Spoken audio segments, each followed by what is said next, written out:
Hi, this is Mark Struthers. We're going to look at medical imaging monitors and choices.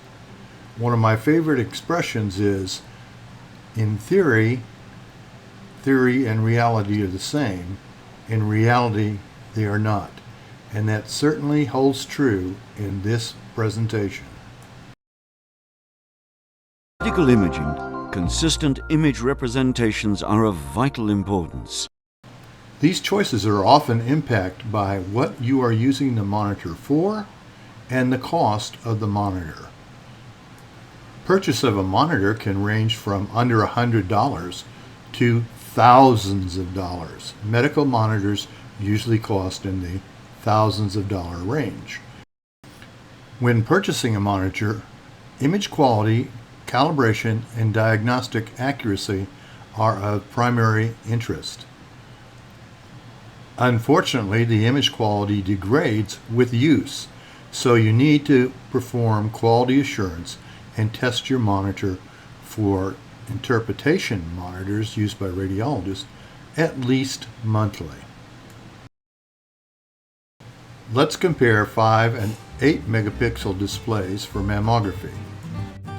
When comparing the monitors 5 megapixel to 8 megapixel, one of the biggest difference other than resolution was the fact that the 8 megapixel monitor was a single monitor that allowed you to read images faster.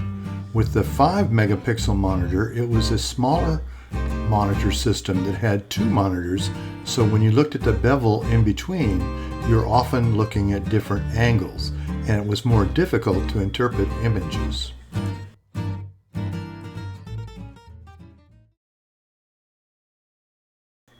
After deciding on what type of monitor that you need, you should perform conformance tests before actually purchasing the monitor. The 4 basic tests are for luminance or brightness, JNDs per luminance interval. JNDs stands for just notable differences. It's the Barton's model of sensitivity to the eye when seeing luminance changes, as opposed to a strict mathematical difference that is calculated on off-the-shelf monitors for their grayscale.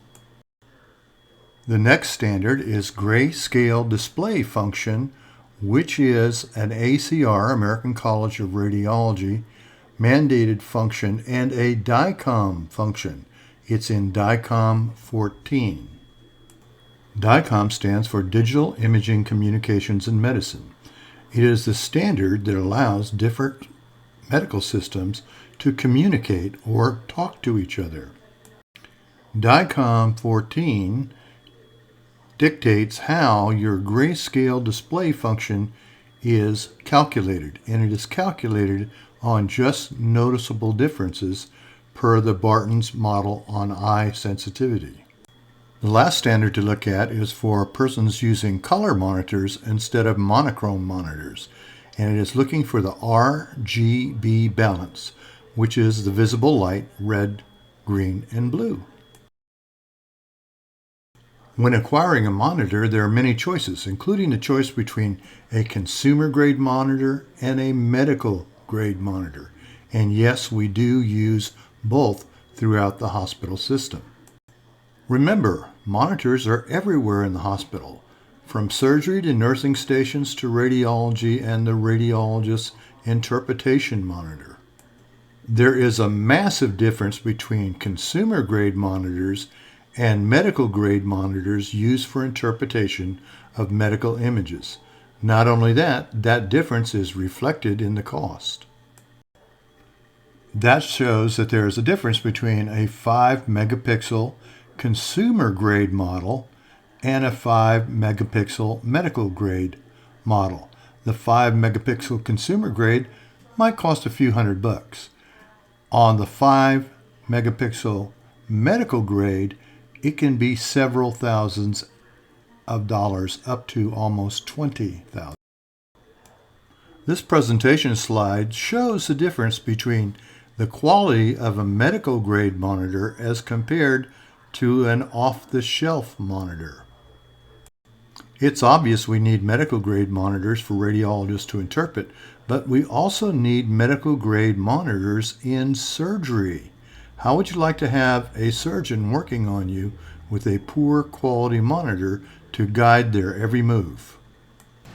Throughout the hospital, we have hundreds of monitors. There are digital display interpretation monitors for diagnostics, workstation monitors, referential monitors, and more.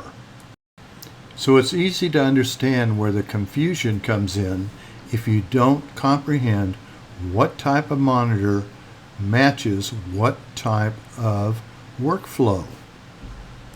Disregarding all the different monitors that are utilized throughout the hospital, let's take a quick look at what's used in medical imaging. Remember, one size of monitor clearly does not fit all imaging modalities for the quality of the resolution. If it is color, if it is monochrome, each one of the modalities has a specific type of monitor that should be utilized as shown in this graphic. All of these monitors require a medical imaging monitor, but the monitors on the bottom portion that have been highlighted need at least a 3 megapixel or greater monitor to be able to visualize the information. So as you can see, there's even a dizzying array of monitors used just within medical imaging. Now think of the complexity of the monitors throughout the entire hospital system. Are they diagnostic displays? Are they modality displays? Are they clinical specialty displays? Or are they electronic healthcare record displays? Each one has a specific type of monitor that should be utilized for the task. General imaging displays need to mimic the spatial resolution of the source of their data as close as possible, but they also must meet the performance standards for medical imaging monitors. Low spatial sources such as CT and MRI work well on a 2 megapixel display. The resolution for an ultrasound monitor might be 1.3 megapixel up to 2 megapixels. But the majority of general radiology images are best viewed on a 3 megapixel and above display. An extremely important factor to look at is what is called pixel pitch. What pixel pitch is, very simply, is the space in between each pixel. If the pixels are closely bunched together, you get really high resolution, whereas if they're far apart, you get lower resolution. Pixel stands for picture element. Pixels are used in both acquisition and display. Although grayscale monitors are most commonly used on radiology reading workstations, this would be the monochrome monitor, color monitors, both commercial grade and medical, are now being used heavily for clinical workstations and diagnostic workstations. The use of color has become significant for clinical images obtained from radiography, ultrasound, nuclear medicine, computer tomography, and MRI. Color information is being used more and more for decision making. Obviously, the radiologist needs both color monitors and monochrome monitors to optimize the quality of their interpretations. Whereas at the modality or workstation, a single color monitor is sufficient. There is no standard for color monitors. There is a standard for monochrome, the grayscale display function. A color monitor will perform the same as a monochrome monitor display as long as all the performance issues of the displays are equal and are at or above the American Association of Physicists in Medicine's minimums for peak luminance. Color is less efficient than monochrome by approximately 50% for passing luminance energy through the liquid crystal display material. Therefore, colored displays require a higher maximum luminance compared with monochrome displays. DICOM calibration doesn't correct a monitor's color performance. DICOM calibration decreases the contrast of a camera source color medical image video, and as the DICOM grayscale display function does for grayscale levels, there needs to be a method to create perceptual linearity between color levels in medical images. There is none at this point in time. So medical imaging administration must decide on high-performance diagnostic monitors and cost-efficient clinical review monitors to meet their needs. Remember the old IT adage, garbage in, garbage out. With medical imaging and processing of the image processing is only as good as the information that it receives. Contrast modulation in a medical display monitor refers to the ability of the monitor to distinguish between an off pixel and an on pixel. It measures how separate and distinct pixels appear to your eye. A medical grade 3 megapixel LCD monochrome monitor should be able to produce a contrast modulation of approximately 93% between an off and an on pixel. Monitors off the shelf are designed for office automation, to display documents and to appear like a printed page. They often max out on brightness at an input value as low as 200, which means that the values between 201 to 255 mapped to the same luminance value appear exactly the same. Whereas a medical monitor must display at least 250 shades of gray at one time. An image display uses a lookup table, which is a mirror of the matrix which acquired the images. Each lookup table is specific to a position and an exposure. The lookup tables map the intensities or shades of gray according to the image that was acquired.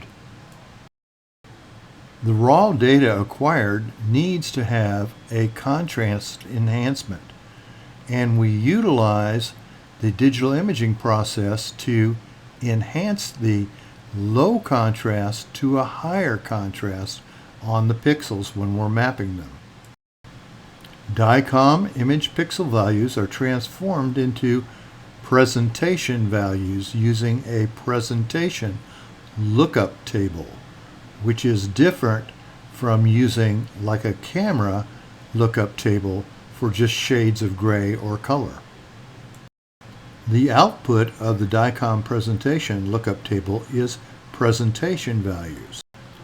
Presentation values modify the contrast and brightness of the pixel information that was acquired originally as DICOM. This is one of the major differences between a medical imaging monitor and an off-the-shelf monitor. Using the DICOM standard, you're able to standardize all the output on all of the monitors within your department.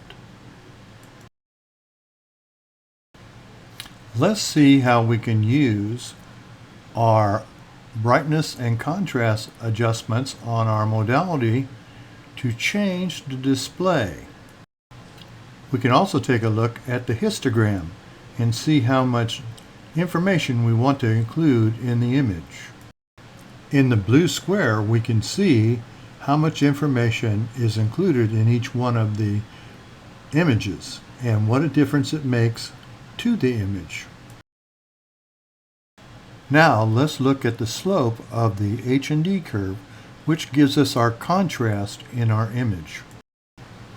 By making the slope of the curve steeper, we can actually give more contrast. If we make the slope of the curve flatter, we can decrease the contrast in the image.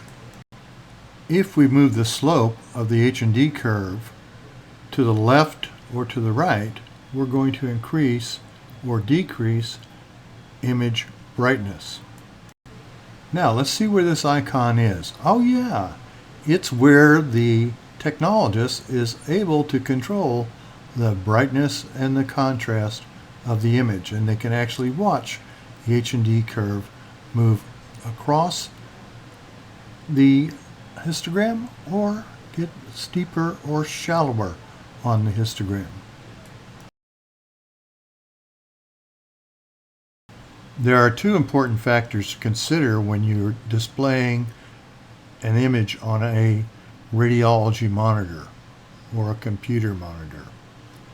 Computer monitors do not natively exhibit a logarithmic luminance response, whereas the human visual system exhibits an approximate logarithmic luminance response over much of its range. This is why medical imaging monitors are calibrated to the Barton sensitivity model using just noticeable differences so that the luminance is balanced for the human eye. Human observers are able to discriminate between 700 and 900 simultaneous shades of gray all at one time for the available luminance range of current medical displays in optimal conditions. Medical display monitors have a 10-bit grayscale or greater. This is more than 1024 shades of gray, and because that exceeds the human eye capabilities, we don't need any more than a 10-bit grayscale for monitors. So when we talk about a display monitor, the DICOM grayscale display function matches a monitor's luminance response to the non-linear perceptual characteristics of vision. Now, when we talk about acquiring images with modality, in some cases, such as mammography, we're going to need to acquire more than 10 bits of information. The key here is that the human eye can see 900 different shades of gray at one time. We're just changing the shades of gray to higher resolution. Here we can see the difference in utilizing presentation values as opposed to just the grayscale display function that is utilized in capturing the images. There is a difference between display and capture. Well, we looked at luminance or brightness. We also need to take a look at resolution, which is measured by line pairs per millimeter. The American College of Radiology says that a 3 megapixel monitor must display at least or at a minimum 2.5 line pairs per millimeter. As the megapixel value increases from 3 megapixel, the number of line pairs also increases and we get sharper resolution. The end result is if you capture a high resolution image, you need a monitor that matches that resolution. You cannot read an image on a 3 megapixel monitor which must have a minimum of a 5 megapixel monitor resolution. So now you've seen the complexity of matching the monitor to its function and the difficulty and chaos that ensues. This is Mark Struthers saying thanks for watching, and we'll see you again next time.